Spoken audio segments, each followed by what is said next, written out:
Hey everyone, my name is Penny Zanker, and it's time to reset.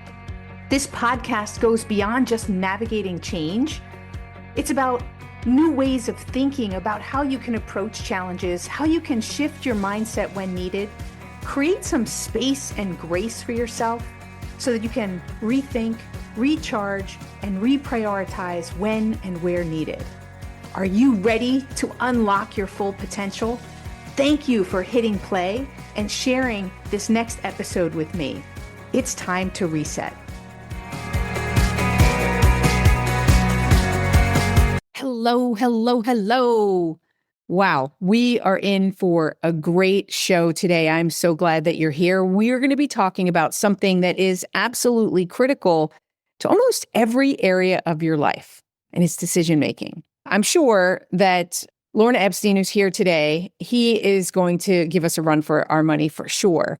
He is a SHRM SCP, an MSOD. I'm going to just read out a lot of letters here. He's a neuroscientist, a researcher, a keynote speaker, a Vistage speaker, and he consults with senior leaders on improving decision-making outcomes.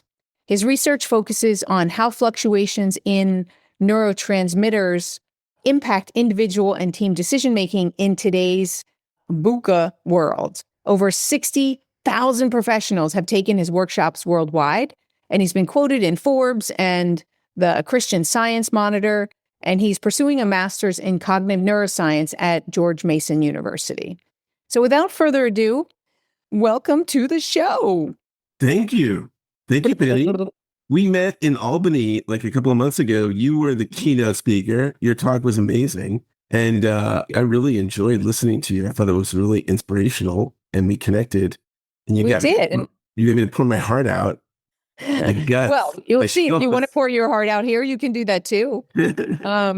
Maybe in our lightning round, I'll ask you some difficult questions. Okay. To dive deeper into that. But yeah, I think one of the things that connected us was just our curiosity, right? You seem to me, your love for learning and being curious and digging down into this topic around decision making and how that impacts, how our biases and different things come up. So tell us why this particular niche topic has either chosen you or you chose it. Yeah, I think that, and thank you for having me on your show. I really appreciate it. I'll do my best to be informative, entertaining, and not too complex.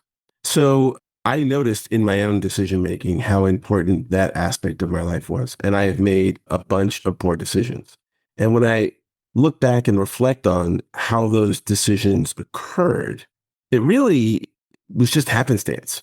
Like I could have done a better job had I approached them from a more rigorous perspective. Some decisions like, well, do I go to McDonald's or Arby's it doesn't really matter. But decisions— They're both bad, by the way, both bad. But decisions about the jobs I take, the people I hang out with, the women I date or don't date, those decisions are really important. And so in the work that I did around unconscious bias, which I did research on, I noticed that really decision-making is underlying that. And a lot of the decision-making we do is unconscious, right? I was just going to say that. I was going to say to you, most of what goes into us making a decision or approaching a decision, we're not even really conscious about. So I definitely want to talk more about that. Yeah. And also I read Dan Pink, who wrote a foreword for one of my books. He came out with this book called Regrets. Basically, what he talks about is that we have regrets, and regrets are good, and regrets are a function, like a cognitive function, that say, hey, I regret not buying a house 30 years ago. So at some level, that tells you that you have a commitment to financial security or stability or planting roots, right? So those regrets are really informative about what it is that you want. So looking at regrets is a great way to inform decision-making. The signal, right? Can be considered a signal. Absolutely. Yes, that's a really good word. Yes. So there's the signal and then there's the noise. And in life, that's what we're contending with, right? Uncle Ed gives you advice and you don't know what's signal and what's noise, right? So that is the distinction, is to be able to distill out what is the signal. And so that's what I've been working on. And you used the word VUCA earlier in describing my work. So VUCA, VUCA, is an acronym, and it's been around for decades. It's used to describe a business environment that is volatile, uncertain, chaotic, and ambiguous.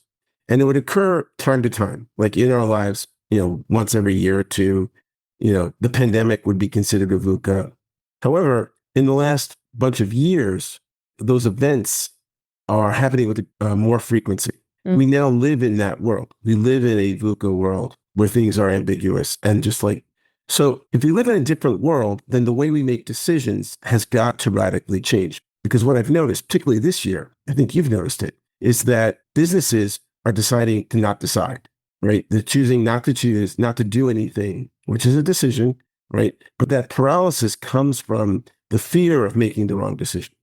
And in our case, like there's been a contraction of spend on learning and development, or at least in my case, in a lot of people's cases who do learning and development, there's been a huge contraction because there's uncertainty for a variety of reasons. Does that answer your question?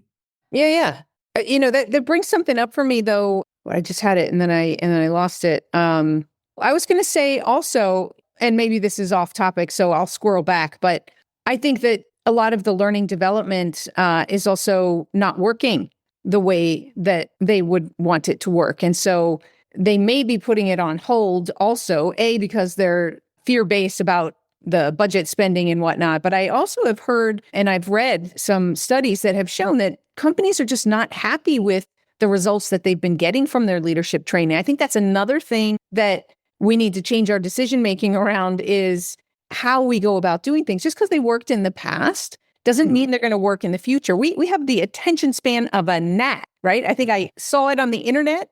And so it must be true that we have less attention span than the goldfish now. So if that's true, then that's going to change our learning and development and the way that we approach it. But I'm sure that has something to do also with our decision making. Like, does our lack of attention and our inability to focus, does that play a role in our decision making or our inability to make good decisions? Yeah, so I'll take apart. That's a great question. We do have the ability to pay attention. We don't have the attention. Squirrel. Yeah, exactly. However, the point I think of that is to say that in the last 25 years, since the advent of social media, not the advent, social media, that has actually reduced our ability to concentrate and focus, reduced our cognitive flexibility. And there's a specific reason why. So B.F. Fogg is a researcher, wrote a paper in 1997, How to Make Technology Addictive. And anyone can download it. And it explains exactly how to make technology as addictive as like an amphetamine, right? So this was not something that someone bumped into. It was a very specific and coordinated, concerted effort to make technology addictive. He ended up teaching a course at Stanford that taught all the folks at Twitter, Facebook, et cetera, how to take technology and make it addictive. And that evolution was a race. Technology companies race to the bottom of the brainstem as getting as close to really kind of managing your behaviors. And it worked. And that's a problem. And it's a problem because young people tell me that they don't have the ability to self-regulate emotionally. Mm-hmm. And when they share how they feel with their parents don't get it. They don't empathize. So all these things are compounding to create us to be less engaged with our own personal learning journeys. Like if I can't get this in 30 seconds, I'm not interested. And there's a great quote by the Dalai Lama, or a story by the Dalai Lama, that he's in the bathroom and this guy comes up to him in the stall and he says, "Oh, Dalai Lama, I'm this huge follower of you. I love you. You're awesome. But, my life is a mess. And, I don't have a girlfriend. I have a job. I'm overweight." And he said to the guy, "Listen, this is not cheap, not quick, not easy, right? So to have a good life, it is not cheap, not quick, and not easy. And you have to do work." And so that is the underlying premise of attention. So that is fundamentally what gets in the way. But also we have the corporate driver, right, of quarterly, public corporations having that quarterly drive, people just being impatient, the need for more and more money when things are getting more expensive. But so, there's like just all these pressures on people that I think are reducing the amount of time that we take to make decisions, and also what we eat. So, amino acids that come in all foods, we don't make them. Amino acids come in foods, lots of foods, are important to how we operate. And tryptophan, for example, creates serotonin. It's not just from turkeys, it's from other things, but other amino acids If we're not getting enough of those amino acids, we're not going to function properly. If we're not functioning properly, then how are we going to make decisions? And we don't think about that. We're like, oh, I'll get a croissant and the coffee. And it's like, well, sure, but you're not giving your body what you need to be cognitively fresh. Right. So a lot of people think that it's just what you sleep, your sleep, that if you get enough sleep, well, then you can make good decisions. But you're saying that really our nutrition is not only good for our muscles, it's good for our brain. Oh, it's required. Amino acids are required. So what foods are rich with amino acids? Like what should we be eating and what should we stop eating? Well, anything that's made by a factory, you should stop eating. Anything that's made by the earth has amino acids. And there's lots of tryptophan in lots of different things. So it's like, there isn't like one food you should eat because you don't necessarily need a lot of it. But I think that's a good rule of thumb. If it's made in a factory, don't eat it. If it's made in the ground, go for it. Okay. Fruits, vegetables, nuts, legumes, meats, things like that. Okay. At least have that. The processed foods, right? Those processed foods are bad for us all around, right? They're just bad for our system. Yeah, and I mean, you can take some amino acids as supplements, which you may have to. Mm-hmm. So yeah, there was more to the question. I think I missed the part. No, that's okay. We're going with the flow. If it comes up again, it's all good. Yes. So it is sleep, but also, and this is where I get really interested, is its context. Right. I always thought it was fascinating when I would hire like this amazing salesperson from another company, plop them into my company, and they would fail. And I'm like, why is that? I know that they were great. Why aren't they great here? And then it occurred to me, the person's not great because they're great. They're great because, Bob, their assistant, did all these things for them. Or their best friend, Chris, was there, and that helped. So we all operate in a context. And so in teams, and particularly decision-making teams, are operating in a context. That is key. So what is the context that you're operating in? Is it supporting everyone to be focused, to be their best, for a lack of a better word? That being said, so if I'm a leader listening to this and I want my team to perform better, to be more autonomous in their decision-making and make, smarter decisions, what are some top tips that you might give them in terms of that might relate to context? The simple thing. So one, I did create a tool for this, but if you want the easiest way is to track your outcomes. So if the team gets together and they make a decision, what was the outcome? And someone outside of your team should do this, right? Not you, but someone should go, oh, this decision was great. So then you go back and say, well, who was in the decision room? What was going on to have that decision be great? And then say, if the decision didn't go well, find out what was going on. There's a certain amount of ethnography you can use. I know that's seems like a lot of work, but if you think about what a bad decision can cost a company, how many M&As go south, right? And investments go south. So in my mind, it's critical. And it's the kind of thing that you have an understanding of what's going on. That is the easiest thing to do. Well, it's like a project debrief or something like that, but specifically looking at the factors who was present. So there are specific factors to look at so that you're not just looking at was it successful or not. You're really trying to find out what were the drivers of that success. Is that what I'm hearing? Yeah. 3 of the conditions of bias. One is the amount of time used to make the decision, right? So not too little. The second is the data.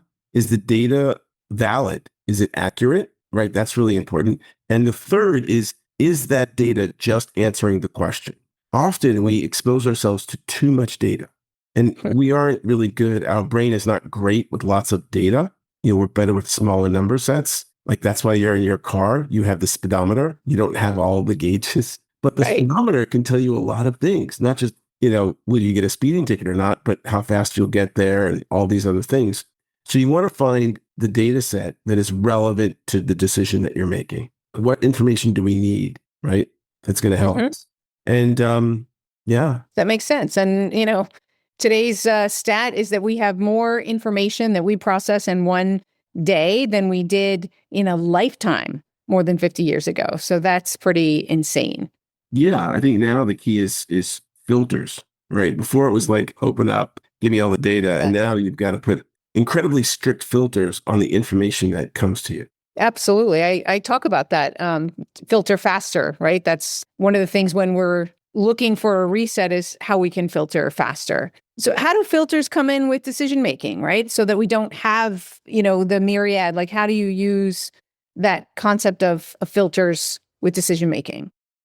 Yeah, well, I mean, there's a lot of aspects of judgment decision making. With filters, for example, if I am going to make a decision about, I'll tell you what happened the other day. A friend of mine took me out to a restaurant here in town, pizzeria. I love pizza, right? So, the filter was my friend.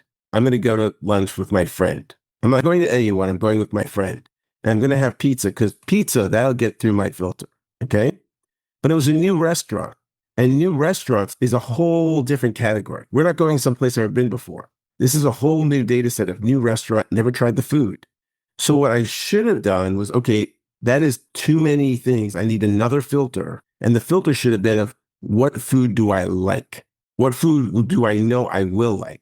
And not experiment, right? Because I don't have time to experiment with a new food. If I'm going with my friend, going out to lunch, I want to have a good meal, and I didn't. And I ordered two things that were like I don't even know why I ordered them, and they were horrible, right? I should have just ordered what. Why did you do that?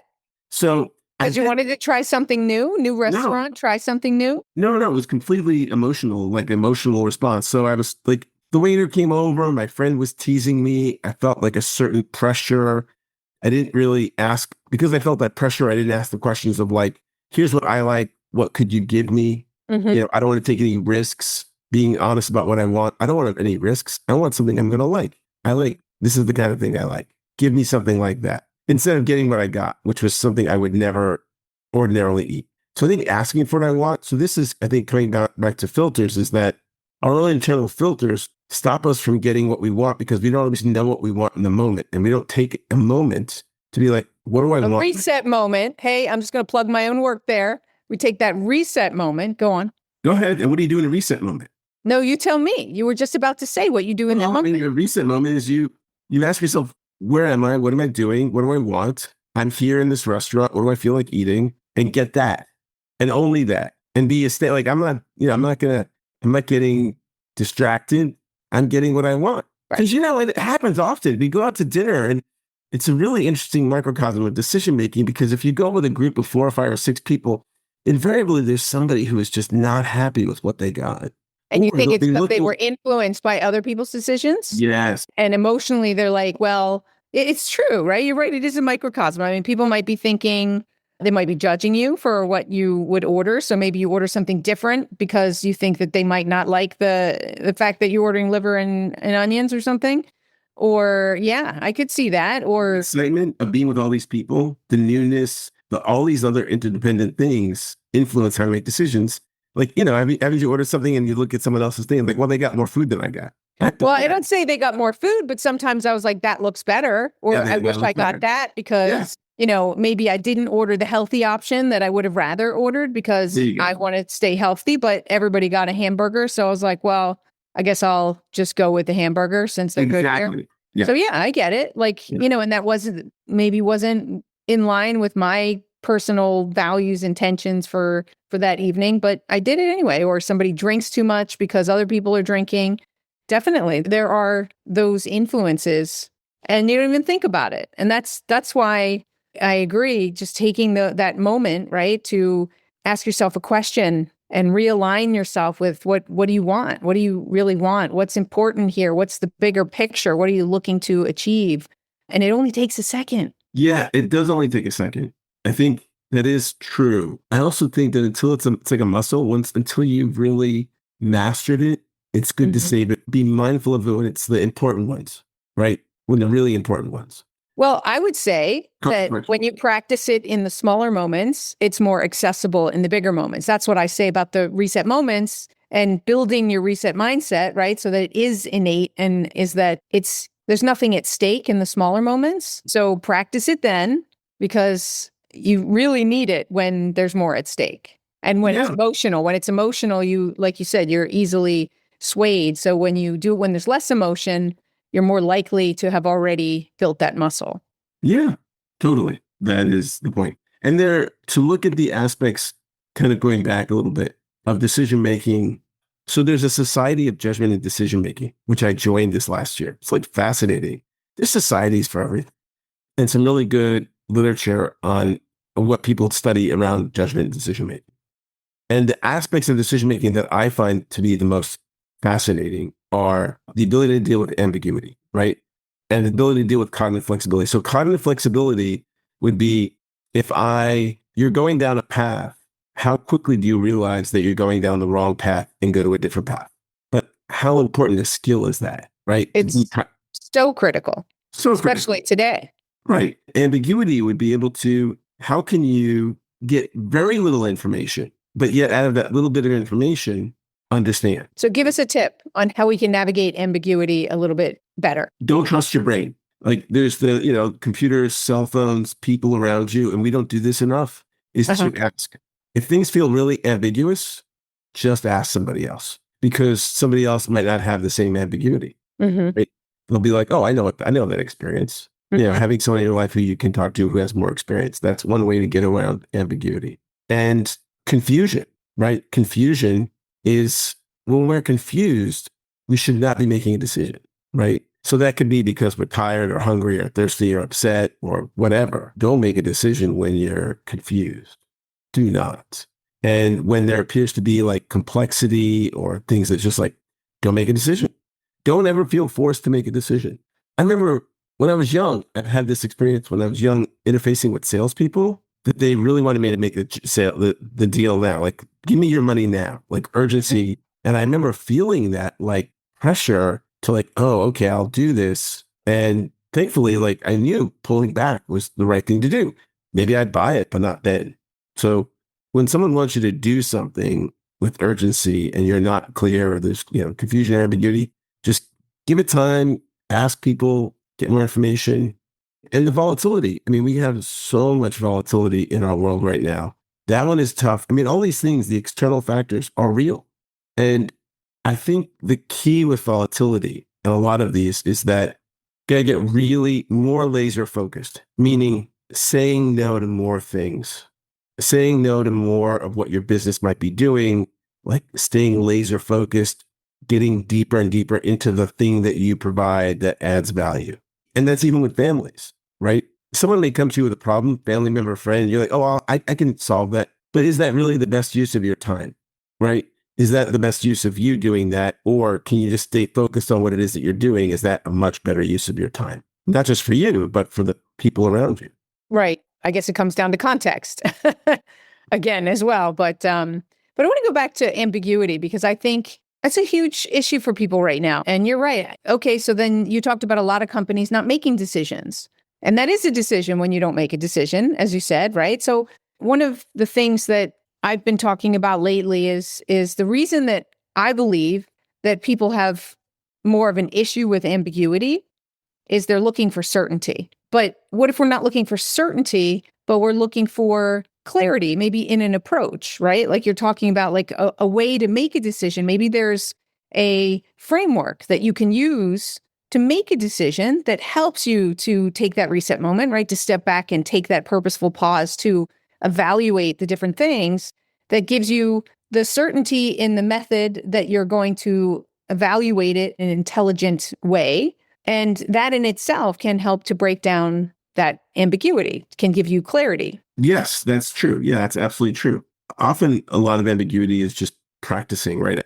When I was younger, I worked on an ambulance. And if there was a situation even now that was like an emergency situation, I stay calm because I practice that mindset of like, okay, I know what to do in this situation. So you may want to practice that as a mental exercise or as a real exercise, right? So in ambiguity, structure is really important. Clear roles are really important, right? And seeking clarity where you can get clarity, making sure that you are able to stay composed under pressure, right? Those things and be able to pivot. Like how quickly can you let go of something? Like, oh, we all have this idea. This is the one solution. Are you all willing to let go and see what else can come up? Because that's what you get groupthink or desperation, panic. Everyone grabs onto we're grabbing onto this. This is going to save us. Right. It's our lifeboat. Let it go. Exactly. Let it go for a minute and reflect. See what else comes up. Right. And that the goal could be to, we're not just going to come up with the one solution. We're going to come up with 10 solutions, no matter what we're doing, right? So when you put that kind of rigor in, say, look, no matter what we're deciding, we're going to have 10 solutions. And then we'll talk about the solutions. And the solutions don't have to make sense. They don't have to be logical. But often, like when you get edge case events in life, it's those radical solutions that will be helpful. Mm-hmm. Do you have any decision-making frameworks that you recommend? So we can talk about a couple to give people some thoughts around that. So I've developed a framework, but I think that's a really good point. Create a decision-making framework, right? So if you're like, for some things as an executive team, you should have a decision framework that's more bespoke because there's so many different contexts, different people, different use cases. But to have a framework that you go, we're human beings. When you go from home to work, your brain doesn't change. You're going to solve the problems at home the way you solve them at work and vice versa. So if you're going to come home and you're going to go, okay, we're going to solve this work problem, you can't bring your home head in. You can't bring your friend head in. You got to get this framework on tight.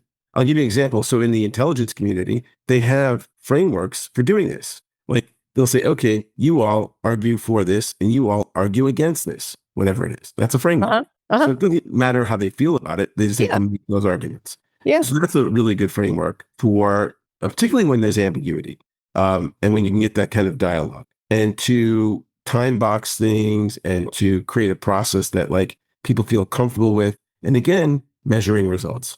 And so do you want to share your framework with us before we close out and go to a... Sure. So what I developed, it's a novel psychometric assessment. It means like a Myers-Briggs or a DISC. Mm-hmm. And I tell an individual what decision-making style they are. So there's like 4 different decision-making styles. And I say, this is the kind of decision-making style you are. And they get like a horoscope of what they're like. That's great. But where it comes into play is that I look at that group. So if they're in like a C-suite or a board or a product development team with 7, 8, 9 people, and that team predominantly makes decisions, I can tell that team what some of the weaknesses are. I can tell that team, for example, that they have a threat for groupthink, right? I can say that's a concern, or a lack of self-regulation, like there's not deliberate decision-making, kind of just falls out. Uh-huh. So those are things that I can tell a team, and then I can give some, so let's just say groupthink. It's a really good example. Let's say your team has groupthink, easy. You take a 24-hour pause before you enact any decision.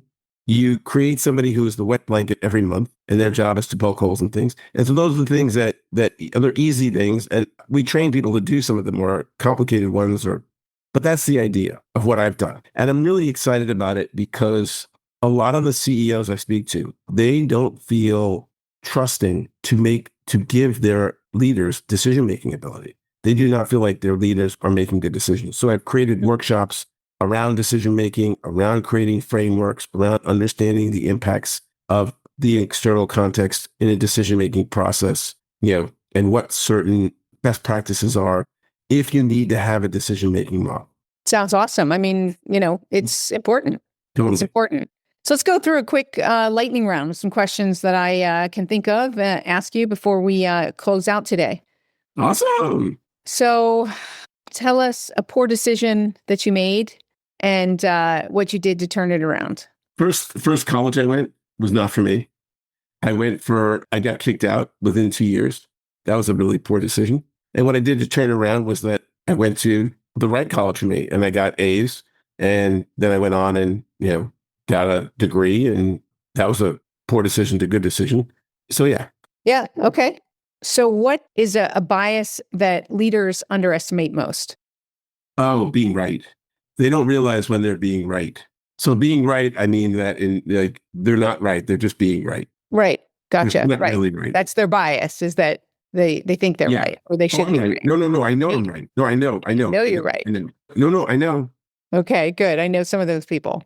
What's a word that you wish every leader would use daily? Sorry. I would have to disagree with that. Sorry, that we're a community of people who say sorry too much. I don't know. I like that one. Well, I mean, I don't think it's we say sorry too much, because that's not my experience. So if you experience that, I think sorry is contextual. Like if you hurt somebody, authentically say sorry. Agreed. I think you're in Jersey, right? No, I'm in Pennsylvania. Pennsylvania. Okay. Yeah. So But, depends on the context. Depends on the context. All right. So sorry, Yeah. but I don't know. I think is also it is a good one. There's nothing wrong with not knowing and working together to figure it out. Yeah, I don't Uh, know is good in that even if people don't know, they'll often think that they know. or that goes back to the right. To And think even if that they they're right. do know, that knowing is a way to stop a new learning. Absolutely. For a minute there, I thought we were going on who's on first. I know. See? That would be a good skit. That would be a good skit. Is it even possible to eliminate bias? No, don't eliminate bias. Oh, don't. Why not? Just reduce it. Understand what it is. See it coming. Understand it. It's like, can we eliminate hurricanes? Can we eliminate bad days? Right. Yeah, that's a really good analogy.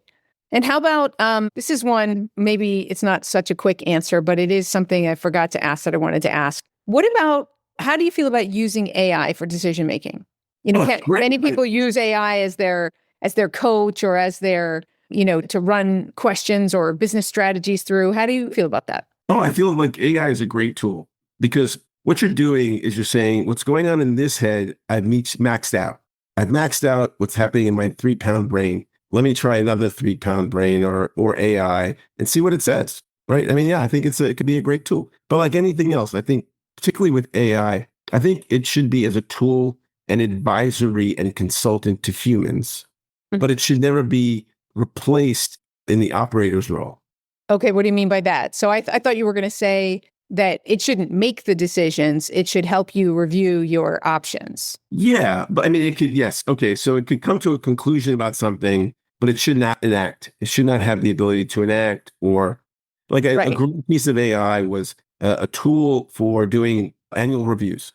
So guys doing the reviews are like, oh, Sarah, I'm giving her a 3. And the AI said, well, wait a minute. Sarah was on maternity leave, and last year you gave her a 5. Remember that? And he's like, oh, no, I didn't remember that. And so it's like, yeah, really, I should give her, because we don't, that's a great use of AI. Right. Absolutely. To be our brain, to remind us of things that we forget, because we forget a lot. Yeah. Or like, here's the 3 things. And the AI is recommending this one first and be like, oh, okay. Why? Right. And keep asking those questions to have that interaction. Absolutely. I love it for that. Absolutely. All right. Well, where can people find out more information about you and your assessment and all that you do? Well, they can come to my house. All right. So just put that address right up there so people can come visit. Yeah. So my website's lorneepstein.com. I'm on LinkedIn. I'm on some other social media platforms, but really, if people want to get a hold of me, my website, which is my name, Lorne Epstein, and LinkedIn. And I'm happy to chat with you folks about this and even just problem solving. And I really appreciate, I want to just say, Penny, you rock. Because I've been speaking forever. No, seriously, I just want to say this. I don't know if I really got it through last time. What makes you a great speaker is that you care and you're authentic and you're transparent and like you're clear about who you are and going out there and that it makes people feel safe and comfortable. And I think as a speaker, when you're like influencing people, because even as a speaker, you influence people, that is a great influence to have. Well, thank you. I appreciate that. I didn't get to go to your session, but I heard great things about your session too. So for those of you who are listening and you're looking for a great speaker to come and talk to your group, choose either one of us. Awesome. Yeah, choose us both. Yeah, actually, that would be fun, right? Do something fun. That would be fun. That would be so much fun. It would be totally fun. I mean, your whole pausing thing, I'm sure I could do some riffing on that around the neuroscience of pausing, because there's something called, how much time do you have? Oh, well, we're at the end of the show. It's not how much time we have, it's how much attention span we have from the people who are listening. Okay, well, there is I won't say any more than there's a whole system of our brain that operates when we are spacing out. Like when we're spacing out, our brain is in high function. Nice. Is that our flow? No, it's not even flow. I'll just leave it at that. It's like a whole other system that have you come back on and talk about that. Yeah. Very cool. Bye, everybody. All right. Well, thank you, Brain Man. Yes. Thank you all for being here. Really, decision making is key. That you're eating the right things, you're getting the right sleep, that you're surrounding yourself with the right people, that you're clear on your context and what it is that you're looking to achieve so that you can put the right parameters towards the best decision making, put your best foot forward. So I hope that you're going to do that. Think of some frameworks that can support you. Take those reset moments to make better decisions. And especially if you're going to a restaurant, don't order something that you don't want. We'll see you in the next episode. My name is Penny Zenker. We'll see you, everybody. Hey, thank you for spending this time with me. It really means a lot. If you're feeling a little off, distracted, overwhelmed, stuck, or just out of sync, remember that's your signal to reset. And that's all it takes, just recognizing one reset moment at a time. So stay tuned for more tips, tools, tricks, stories, strategies, all here on Time to Reset. We'll see you in the next episode.